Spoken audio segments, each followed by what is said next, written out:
And so Kathleen, the person I married, we were married for approximately a year, and then we had a divorce. Well, it ends up that we were remarried and divorced 3 separate times. She was a good cook. The last time I was in court pro per representing myself as an attorney with Judge Katz, and over an open court he said, "Now, Harvey, this is the third time.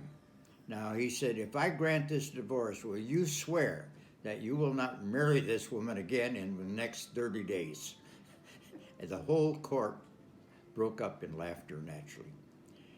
So that was the end of that particular marriage. And then later on, I met Carol, my last wife, and she was with State Farm, and she had worked for a State Farm office there in Apple Valley, very successful. So we went together for quite a while, attended Kiwanis functions, etc. Eventually we got married. She had an opportunity to be transferred to Bakersfield, California.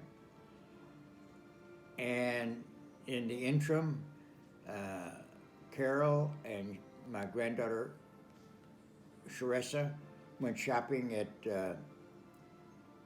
for some clothes for Sharessa for school. Well, went to a Chinese restaurant, ordered our meal.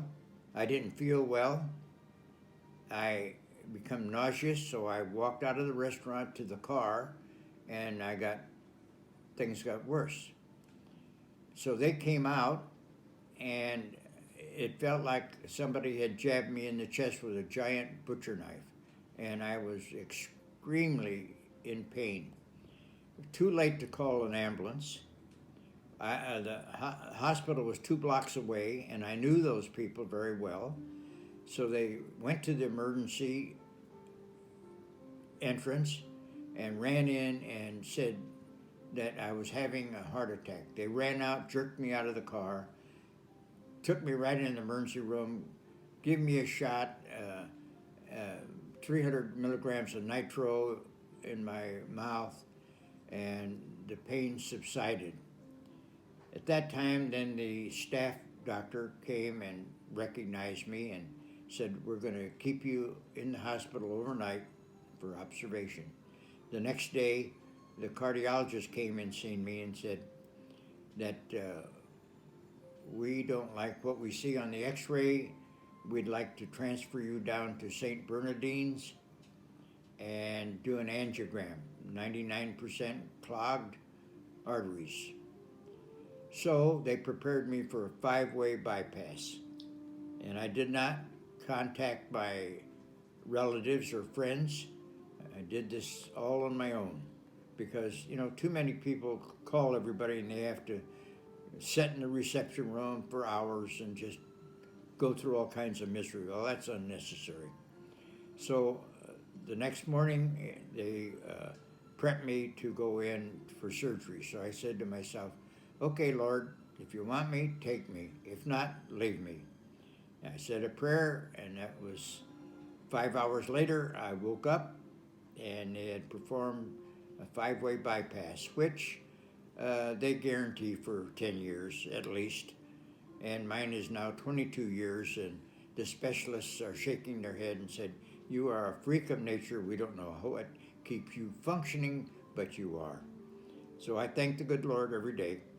And so we must continue with our life. So back to Apple Valley. And so Carol went to Bakersfield and said, because I had to go rehab because I couldn't walk, and they had staples all from my ankle to my groin. And 2 weeks later, the nurse had to take these big, giant staples out. Sharessa was the only one that volunteered to take care of Grandpa for 2 weeks while I was getting well. And then after that, she went to school, and then I went out to Silver Lakes to a friend called Jerry. She'd known her for years. She looked after me, and Carol would come down on weekends and said, "Now, when you're ready and you can walk, you come to Bakersfield," which I did. And Sharessa was up there too to help me with my walker. And so we were in Bakersfield for 2 years, and I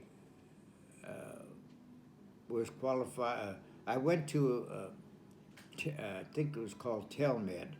They are an insurance company out of Bakersfield, or out of California anyway. Went and got certified and was able to put meetings together for senior citizens, and especially at the Bakersfield Hospital, which I knew a lot of doctors because I was being treated by them. And so this went on for a couple of years, and everything is doing fine. And then Carol was notified she had an opportunity to transfer to Washington or Florida. So I suggested we take the state of Washington at DuPont, and they have a big corporate State Farm office there. So that's where we went, and we went to, told her to get living quarters as close to the office as possible. So we were within 2 blocks of State Farm. And I was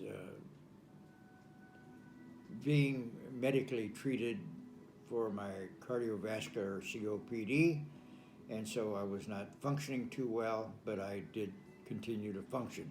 We formed a Kiwanis Club there in DuPont. I also went through the Civilian Police Academy, and that was very interesting because they said they published a little bulletin and had my motorcycle picture on there when I was a motorcycle officer in 1946 or 7. And they said, "How old were you when you were there?" And I said I was 24 years old. And I think I was 88 when I lived in DuPont. Anyway, we went through the police academy, and then we went through all the driving, and I'm the only one that went through the obstacle course, Code 3, straight down to all the barracks they had, and you slam on your brakes when the sergeant said now, and then slide sideways, miss the barrier, hit, come around the other way, and slide out the other way. I was the only one that made it on his first deal. Naturally, they all applauded. And poor old Bernie, he had one eye, and so his distance is way off, so he would just blast that barrier every time. After 3 times, they said, "Bernie, give it up. We're not going to let you do this anymore." So that was very, very interesting. And so we lived there about 15 or 18 years. Sharessa used to come visit us, and Colonel Halley and his wife Barbara came in to see us from Texas. And then we had Colonel Joe from the Squadron Search and Rescue out of California came up with their trailer, and they stayed for a few days. So we had a lot of friends coming to visit us in Washington. And I was, through all this time, I was always processing paperwork with the VA and being rejected for 68 years. Eventually, the psychologist that I was going through said, "I have an attorney that represents veterans, go see him." So a year and a half later, after filing against the VA, I won my case, and so I am now, unemployable, 100% handicapped. So I do get a VA disability check every month. My wife, Carol, divorced me, so I left everything. I took the old cat, the old car, and me and my clothes and drove away. Karen and Jim Dunn took me in for a couple of weeks, until I could decide what I was going to do. Eventually, Carol went to California, retired from State Farm, took her 401k, etc., went back to Sacramento where she was raised. They then diagnosed her with cancer. She then went to Surprise, Arizona, where her son had a home, and moved in with him. Shortly she had passed away, and Sharesta notified me that she had passed away. And she was only 60-some years old, and I was 88 years old.